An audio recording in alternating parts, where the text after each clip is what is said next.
قرآن پاک میں حصول برکت کا جو تذکرہ ہے اس میں سے چند آیات آج ہم سنیں گے۔ خلاق عالم ہمیں ہر قرآن کی آیت کی برکت سے مالا مال فرمائے۔ آج ہر بندہ جستجو میں ہے، تلاش میں ہے، کوئی وظیفہ مل جائے جس سے برکت ہو۔ ہر بندہ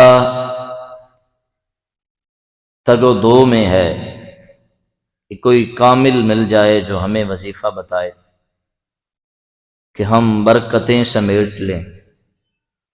ہر بندہ برکت سمیٹنا چاہتا ہے، کوئی کسی کے پاس تو کوئی کسی کے پاس، مالک برکت مل جائے۔ اللہ نے قرآن پاک میں بڑے وظائف بیان فرمائے ہیں، بڑے طریقے بیان فرمائے ہیں کہ تم کیسے برکت حاصل کر سکتے ہو، کون سا راستہ ہے جو تمہیں برکت کی راہوں پہ چلائے گا۔ کھلے عنوان کے ساتھ قرآن نے ہماری رہنمائی فرمائی ہے۔ آج کا عنوان ان لوگوں کے لیے ہوگا جو برکت حاصل کرنے کے لیے وظائف کی تلاش میں رہتے ہیں۔ ایک وظیفہ وہ ہے جو ہم دیں، کوئی پیر صاحب دیتا ہے، کوئی عزت والا دیتا ہے۔ ایک وظیفہ وہ ہے جو اللہ کا قرآن دیتا ہے، اللہ کی طرف سے ہوتا ہے۔ پیر صاحب ہمارے رہنمائی فرماتے ہیں، بیٹا ایسا کرو تو برکت ہوگی، یا کوئی عزت والا ذی شرف شخص ہمیں کہہ دے کہ یوں کرنے سے یوں برکت ہوتی ہے۔ ہم رات کو لمبی تسبیحاں نکالنے کو تیار ہیں۔ قرآن آئیے دیکھتے ہیں کون سا راستہ بتا رہا ہے۔ لمبا مشکل راستہ نہیں، بڑا ہی حسن و جمال والا راستہ، وہ راستہ جس کی برکت دنیا میں بھی ہے اور قبر و حشر میں بھی ہے۔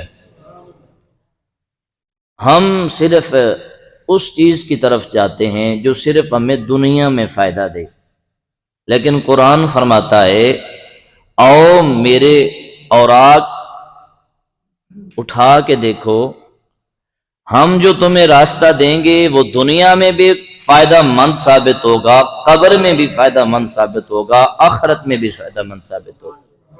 جو اللہ اور اس کے رسول کی طرف سے ہمیں نصیب ہوتا ہے، جو قرآن کی طرف سے ہمیں نصیب ہوتا ہے۔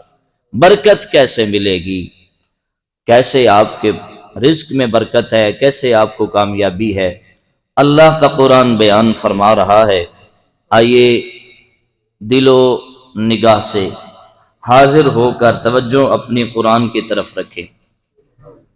اکثر اوقات ہمارے نظریات ہوتے ہیں کہ آج جمعۃ المبارک پہ کون سا واقعہ سنیں گے،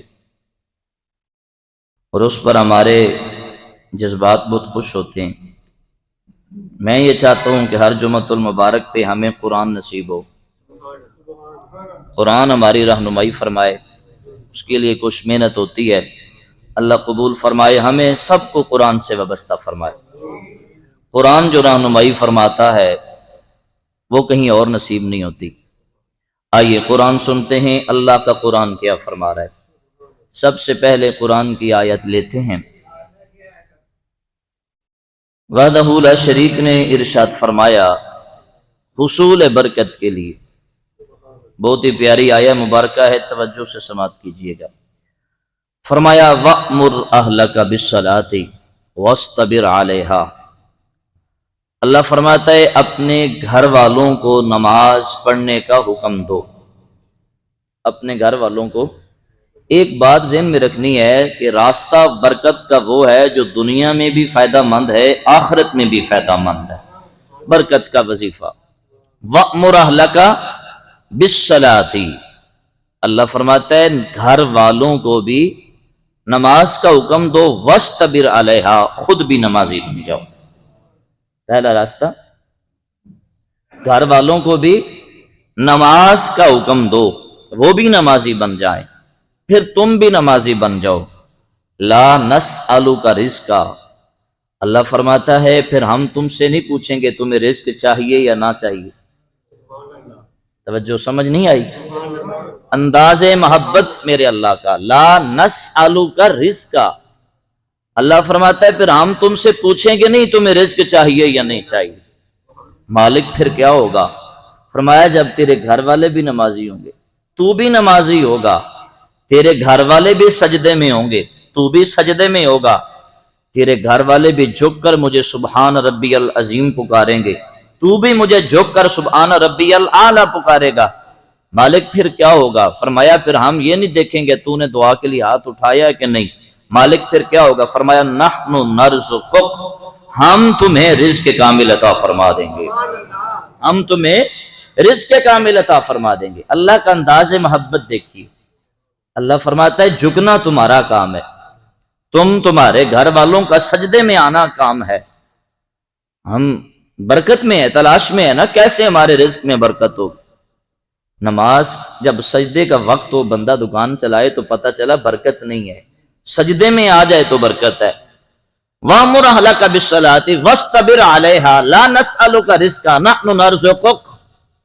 اللہ فرماتا ہے گھر والے نمازی بناؤ، خود نمازی بن جاؤ، پھر تمہیں دعا کرنے کی ضرورت ہی نہیں، تمہیں رزق مانگنے کی ضرورت بھی نہیں ہے، تمہیں سوال کرنے کی ضرورت بھی نہیں ہے.